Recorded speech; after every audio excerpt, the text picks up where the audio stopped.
What's good, YouTube? It's your boy Tony D2 Wild checking in once again, back in the building today, guys, with the Jordan 1 Rare Air Cinnabar.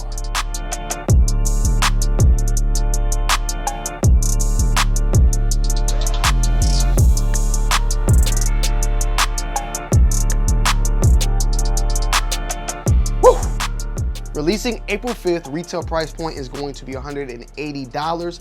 This is a women's exclusive. The biggest size in that women's exclusive is going to be a size 12 in women, and it is not a extended size. Once again, Jordan Brand has kicked off the Rare Air series once again. Originally releasing back in 2005. It has been kind of a collection of sneakers from Jordan Brand, mainly Jordan 4s, but now has been moved over to other models like the Jordan 1s, where they change things around about the sneaker, whether it's patches on the top of the toe that can be removable. You got laser engraved Jordan 4s as well. And now you got Jordan 1s, for instance, this one where it says Air Jordan on the side, and then on the opposite end, it says Nike. We also have the Jordan 4 Rare Air set to be releasing later on this year that will feature those, once again, removable patches on the tongue. I think there's also patches that can be placed on throughout the shoe as well. So it is dope to see a very classic collection or series being brought back from Jordan Brand and adding on some new models as well as brand new colorways and iterations.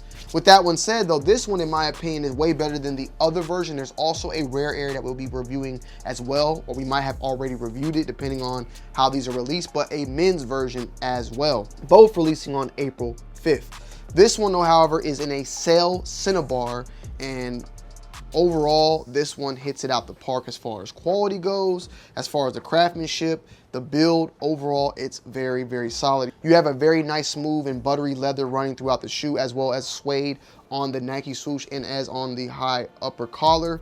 And the Air Jordan on here is printed, but there is no texture like previous Air Jordans we've been seeing of recently that have that, I would say, debossing going on. Nike Air is the same exact way, and there also is a slight difference in of the stitching, that usually the stitching will go all the way out and this is flat. However, on this pair, you can see there's a little bit of flap and loose ends featured on the top portion of the ankle as well as down below. This is also not stitched in as it usually is. Featuring two sets of laces, and this is how these come laced up, which are intertwined, and I think this is the way to go. I don't think you take one out or add one in. It's good just as is. You have that same color of the Nike Air on the tongue that is the colorway of the Rare Air featured this year, in the same colorway as the Jordan 4, and how the other version that will be released, the Jordan 1, the counterpart to this one as well. On the inside, you have Rare Air also in that same exact colorway as well. The box, as you can see, has somewhat of a distressing, but more so I would say aging type of look. It looks like it's just been weared and rubbed and kind of faded a little bit. You also have being a sail box, features women's Air Jordan High OG Sail Cinnabar Light Bone, and this is in a size 10 in women's. On the inside, you also have paper featured right here that features both of the shoes that we've been talking about. You also got some older concepts like a baby shoe up here. You have the Cinnabar, and then the I think it's called like the light navy. Let me just grab it, bro. I'm gonna grab it. I got it because I ain't been saying the name. White/black neutral gray, these joints. So this is how the paper comes in on both pairs. Now, as far as Rare Air goes, looking it up and trying to do my own diligence research about like what's the story behind Rare Air, what is it telling, it really is not much of stories floating around of a distinct reasoning behind Rare Air and what it is. It's more so kind of like how the craft was, where it's the Jordan shoes kind of messed around with and made, I guess, rare of some sort. I kind of think of it kind of like I stated before, how you get Pokemon cards, right? And if you open up a pack of Pokemon cards that are made with an error, that particular card is extremely valuable because it's technically a one-of-one.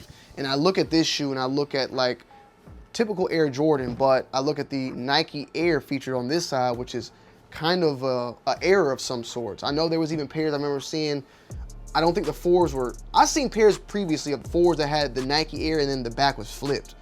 And then, you know, the patching, there's just so many different little iterations and changes that are always done on the Rare Airs to make them very distinct. make them, I guess, rare of some sorts. So with that said, that is a little bit of what I know about it. So I paused and did a real quick Google search just to make sure I get everything here right. It says here, Michael Jordan's namesake brand confirmed that each style references different design elements featured in the samples of the original 1985 releases. One iteration sports a white, black, and royal blue color scheme, while the women's pair dons a predominantly sail makeup and paired with red accents. On the ankle collars are Nike Air Wings logo instead of the classic Air Jordan branding, and Rare Air branding stamped on the insoles. So there you have it. That's what the iterations are for both of these sneakers. So doing some deeper research on Rare Air, Rare Air has been around for quite some time. There was a book also called Rare Air from Jordan himself, the collections that released back in 2005. And as stated before, now they're bringing it back in multiple different models, the 1, the 4, I think they said 11 and 3. And pretty much their old samples, mistakes, and unreleased designs from the 1980s and turning them into new releases, like the OG prototypes that never dropped. So that, in short, is what Rare Air is. With that said, these are more than likely not going to sell out, so these will be pretty readily available if it's something that you like. I like this one more than the other pair, in my humble opinion.